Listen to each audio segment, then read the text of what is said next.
Hello friends, आज हम class 6 की पुस्तक रुचिरा का 9th पार्ट मतलब 10th पार्ट पढ़ेंगे। दसवां पार्ट मतलब 10th पार्ट।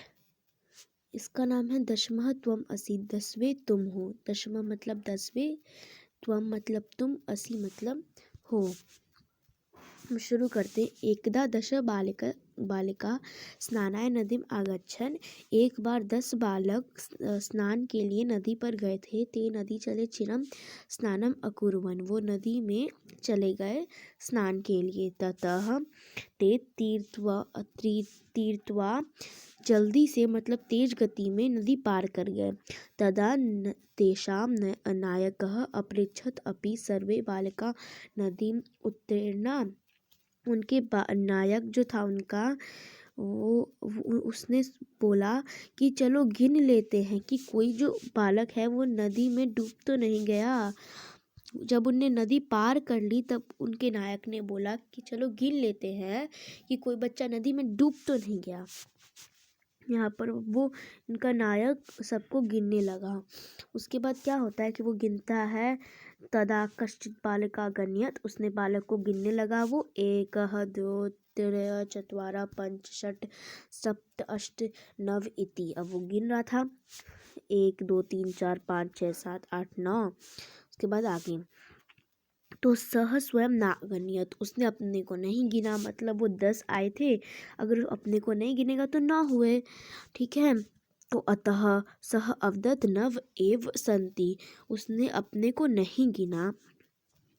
अब उसने गिना तो सिर्फ 9 ही थे, अपने को तो उसने गिना था। दशमः न अस्ति अपरः अपि बालक, दूसरे बालक ने पुनः अन्यान बालकान अगणयत्, उसने फिर से दूसरे बालक ने गिना। तदा क्या हुआ फिर कि तदा अपि 9 बालक एव आसन, फिर उसने दूसरे ने भी अपने को नहीं गिना और 9 ही बालक आए। 9 एव आसन, 9 ही आए।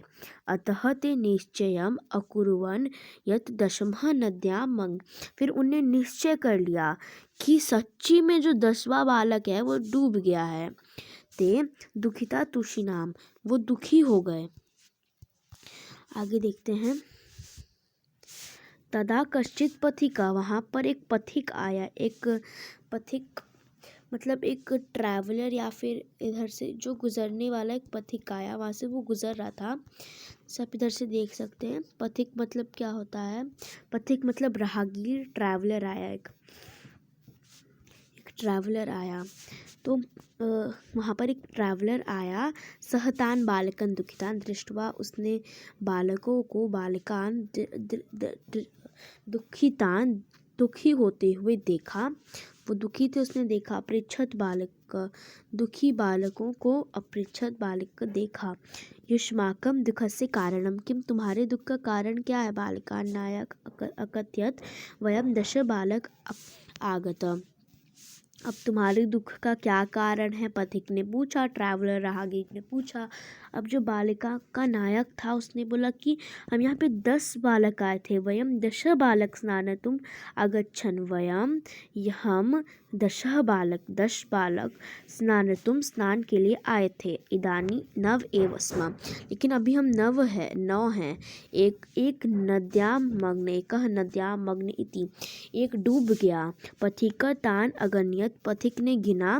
तत्र 10 बालक एवासन, 10 बालक थे। स नायकम अधिशत त्वम बालकान गण्यम, उसने फिर से कहा कि नायक को कि तुम फिर से गिनो। सह तुम 9 बालक एव गण्यत, उसने 9 ही बालक गिने। तदा पथिक अवदत 10वां त्वम असि, फिर पथिक ने कहा कि उसको बताया कि 10वें तो तुम हो, तुमने अपने आप को तो गिना ही नहीं। उसके बाद तत्र श्रुत्वा परहिष्टाः भूत्वा सर्वे गृहम् आगच्छत्, फिर वो लोग खुश होकर घर खुशी खुशी चले गए। इसलिए आप समझे कि इस चैप्टर का नाम दशमः त्वम असि क्यों है। अच्छा, अब आगे देखते हैं शब्दार्थ। इसके शब्दार्थ देखते हैं। इदानी मतलब अब, नाउ एकदा एक बार, वंस स्नानाय नहाने के लिए, फॉर बाथिंग, निर्मलम साफ क्लीन, शीतलम ठंडा कोल्ड, स्थित्वा तैरकर आफ्टर स्विमिंग नायकः नेता लीडर चिरम देर तक फॉर लॉन्ग टाइम उत्तीर्णा पार कर लिया क्रॉस्ड ओवर तदा तब देन अगणित गिना काउंटेड स्नात्वा नहाकर आफ्टर बाथिंग अपरः दूसरा अनदर पुनः फिर दोबारा अगेन आसन थे थीवर नद्याम नदी में इन द रिवर टूशनिम मॉन साइलेंट पथिक राहगीर ट्रैवलर स्नानतुम स्नान के लिए टू टेक बाथ मग्न डूब गया सैंक प्रहिष्टा आनंदित प्रसन्न हैप्पी श्रुत्वा सुनकर आफ्टर लिसनिंग इति उदाहरण की संपित का सूचक अव्यय इति मतलब होता है उदाहरण की समाप्ति मतलब उदाहरण की समाप्ति का सूचक अव्यय। ये इति जो है एक अव्यय है वो एक उदाहरण की संपाति का सूचक है एक अव्यय है। To the end a sentence ये इति किसी सेंटेंस को एंड करने के लिए यूज होता है ये एक अव्यय है कंटेक्स्ट है। अच्छा थैंक यू।